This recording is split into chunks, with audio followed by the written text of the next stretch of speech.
The night my family celebrated my brother's success, I was sitting alone in my car outside the restaurant. I could see them through the window. My parents were smiling. My brother was holding a champagne glass. And sitting on the table in front of him was the key to the house my grandfather had left behind. The house was supposed to be mine. At least, that's what Grandpa had told me. But my father had found a way to give it to my brother. And when I confronted him, he looked me straight in the eyes and said, "Emily, your brother needs a future. You can build one yourself." I was 21 years old. I had $143 in my bank account. And that night, I made a decision that would change my entire family forever. My name is Emily Carter, and I grew up in a small town in Pennsylvania with my parents and my younger brother, Ryan. Ryan was the favorite. Nobody ever admitted it. They didn't have to. Everyone could see it. If Ryan wanted a new car, Dad somehow found the money. If Ryan needed help with college, Mom called relatives and asked them to contribute. If Ryan made a mistake, my parents said he was young. When I made one, they said I needed to grow up. I stopped expecting fairness a long time ago, but I always had one person in my corner. My grandfather. Grandpa lived about 20 minutes from us in an old 2-story house surrounded by maple trees. He was the kind of man who remembered everything. My favorite birthday cake. The name of my first dog. The college I wanted to attend. And every time I visited him, he'd tell me the same thing. "You're going to do something good with your life, Emily." I never knew how much those words mattered until he was gone. When Grandpa died, our family gathered at his house. My father handled most of the paperwork. I didn't think anything of it. Then the attorney read the will. I still remember the room going completely silent. Grandpa had left the house to me. Not Ryan. Not my parents. Me. He had also left a small savings account to Ryan and some personal belongings to my parents. I looked at Dad. He wasn't smiling. Ryan looked furious. Mom immediately said, "There must be some mistake." The attorney calmly explained that Grandpa had updated the will less than a year before his death. There was no mistake. The house belonged to me. For the first time in my life, something in my family had been given to me without someone expecting me to give it to Ryan. I was 21 and still attending community college. The house wasn't fancy, but it was completely paid off. I thought it could become my fresh start. I planned to finish school, get a full-time job, and slowly renovate the place. For a few weeks, everything seemed fine. Then Dad started making suggestions. Ryan could really use that house. I laughed because I thought he was joking. He can live somewhere else. Dad stared at me. "Emily, you don't understand. Ryan has opportunities. And I don't." That's not what I'm saying. But it was exactly what he was saying. A few days later, Mom called me. She said Ryan had an interview for a great job in another city, but he couldn't afford an apartment.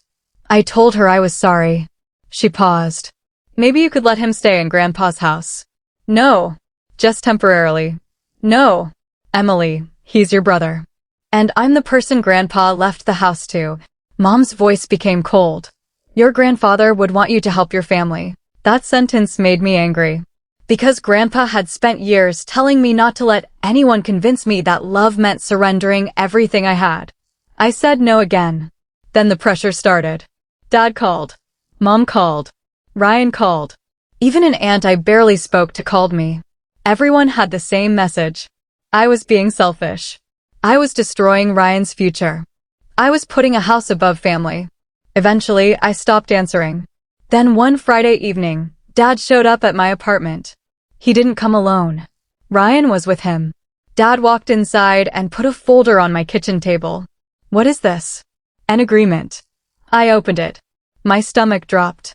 It was a document transferring ownership of Grandpa's house to Ryan. I looked at Dad. "What is this?" "Sign it." I actually laughed. "You're serious?" "Your brother needs the house." "I need the house." Dad shook his head. "You're young. You can start over." That was when something inside me finally broke. I looked at Ryan. "You've been trying to take this from me since Grandpa died." Ryan crossed his arms. "You don't even deserve it." I stared at him. "Why?" "Because Grandpa always felt sorry for you."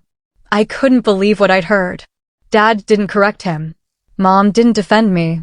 They simply wanted me to sign away the one thing Grandpa had intentionally given me. I refused. Dad became furious. He told me I was selfish. He told me I was tearing the family apart. Then he said something I'll never forget. Your brother has a future. You're going to have to figure yours out yourself. I looked at the document. Then I looked at my father.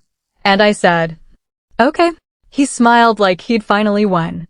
But I hadn't agreed to give him anything.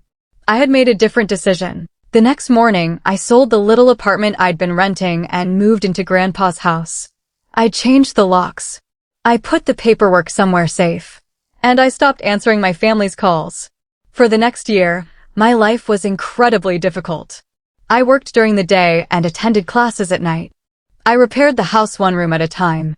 The roof leaked. The kitchen needed work. The heating system was ancient. But every time I fixed something, I felt like I was rebuilding myself.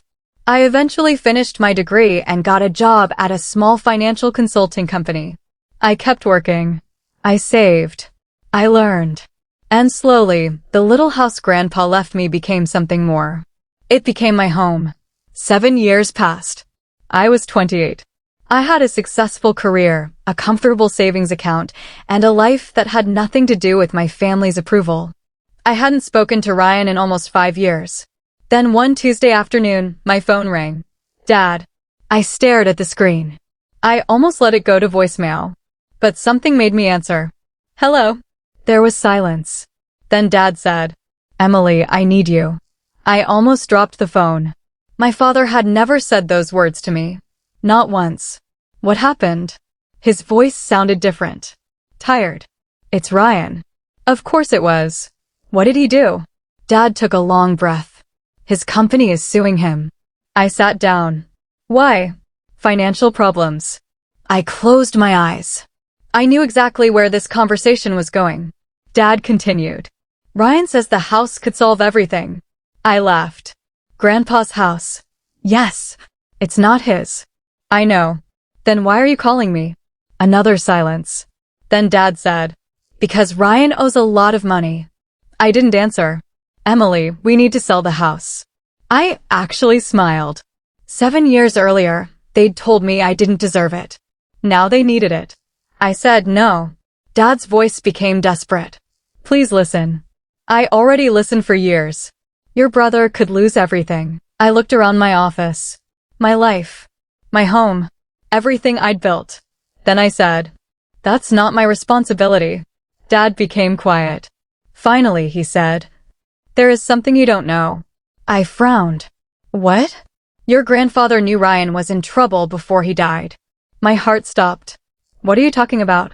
Dad explained that Grandpa had discovered Ryan had been secretly borrowing money and lying about where it was going. Apparently, Grandpa had confronted Ryan. And that's why he had changed his will. The house wasn't a gift because Grandpa felt sorry for me. He had left it to me because he knew Ryan would eventually try to take it. But there was more. Dad said Grandpa had left a letter with his attorney. A letter addressed specifically to me. I had never seen it. Why didn't the attorney give it to me? Dad didn't answer. My voice became quiet. Dad. Finally, he admitted it. Because I told him you didn't need to know. I felt something cold move through me. You had a letter from my grandfather? I thought I was protecting the family. No. I stood up. You were protecting Ryan. Dad started crying. I had never heard my father cry before. He said, we made mistakes. I looked out the window. 7 years ago, I would have done anything to hear those words. Now they didn't feel like enough. I contacted the attorney. The next morning, I received Grandpa's letter. My hands shook as I opened it. It was only a few pages. But every sentence felt like he was sitting beside me again. He wrote that he knew my parents would pressure me. He knew Ryan would feel entitled to the house. And he knew I might eventually question whether I deserved it. Then came the sentence that made me stop reading. Grandpa had written, Emily, if they ever tell you that keeping this house means you don't love your family, remember this. Love does not require you to surrender what someone deliberately gave you. I put the letter down. And I cried. Not because I was sad. Because for the first time, someone had finally understood exactly what my family had been doing to me. I kept reading. Grandpa had also instructed his attorney to keep a separate document. It contained records showing that Ryan had asked Grandpa for money several times and had lied about what he needed it for. Grandpa had kept copies of everything. He had seen the truth long before I did. And suddenly, the entire past made sense. My parents hadn't believed Ryan was more deserving. They had simply spent years protecting him from the consequences of his own choices. That evening, Dad came to my house. Ryan was with him. I opened the door but didn't invite them inside. Ryan looked completely different from the confident young man I remembered. He looked scared. Dad said, "Can we talk?" I nodded. Ryan finally looked at me. "Emily, I'm sorry." I waited. He continued. "I shouldn't have treated you like that." I said nothing. Dad said, "We're asking you to sell the house." I almost smiled. After everything, they were still asking. I reached into a folder and pulled out Grandpa's letter. I handed it to Dad. He read the first page. Then his face changed. Ryan looked over his shoulder. Dad's hands began shaking. "What is this?" "Grandpa's letter." Dad looked at me. "You got this?" "Yes." He stared at the paper. Then I said, "You spent 7 years telling me Grandpa wanted me to sacrifice everything for Ryan." Dad's eyes filled with tears. "But Grandpa wrote the exact opposite." Ryan suddenly said, "That's not fair." I looked at him. Neither was being told at 21 that my future mattered less than yours. He had no answer. Dad whispered, "Emily, we're still your family." I nodded. "I know." For the first time, I wasn't angry when I said it. Then I added, "But being family doesn't give you ownership of my life." I closed the door. And this time, I didn't feel guilty. A few months later, Ryan found another job and moved away. My parents eventually sold their own house and downsized. They never got Grandpa's house. I kept it. Not because I wanted revenge. Because it was the one thing my grandfather had intentionally given me, and I finally understood why. I renovated the entire place. I kept his old desk in the living room. I planted maple trees along the driveway. And on the 7th anniversary of the night my family tried to take the house from me, I sat on Grandpa's porch with a cup of coffee and read his letter again. I realized something. My family had spent years thinking I was the weak daughter because I didn't demand attention. They thought I was the easy one to sacrifice. They thought I'd eventually give in. But they were wrong. I didn't become strong when they abandoned me. I became strong when I stopped begging them to choose me. And the best part? They had once told me my brother had a future and I would have to build mine alone. So I did. I built it. Brick by brick. Choice by choice. And when my father finally called me years later, begging me to save the life they'd once valued more than mine, I didn't need to destroy my family. I simply refused to destroy myself for them again. Because sometimes the most powerful revenge isn't taking something away from the people who hurt you. Sometimes it's keeping the one thing they tried hardest to convince you that you didn't deserve. Your own future.